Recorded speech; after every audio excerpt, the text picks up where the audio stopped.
আদালত কিংবা জনগণের রায়ের মধ্যে দিয়ে এটি নিষ্পত্তি হওয়া দরকার, এর কোনো বিকল্প পদ্ধতি নেই।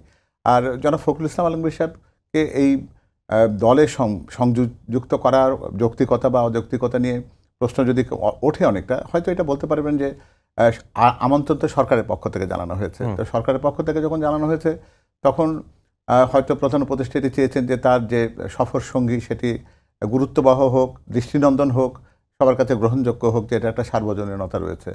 তো সেই বিবেচনাতে বিএনপি সবসময় প্রগতির কথা বলেছে, বিএনপি সবসময় সকল ক্ষেত্রেই এই সরকারকে সহযোগিতার কথা বলেছে, জনগণের এবং প্রত্যাশা পূরণের প্রত্যাশার সাথে থাকবার চেষ্টা করেছে। সেই সুবিবেচনা থেকে এই কাজটি যদি হয়ে থাকে তাহলে এর মধ্যে অপরাধ আমি তেমন কিছু দেখি না। তবে হ্যাঁ, এটা তো একটা প্রক্রিয়াগতভাবে অনেকে হয়তো বলতে পারেন যে কার সঙ্গে যাবেন আর কার সঙ্গে যাবেন না।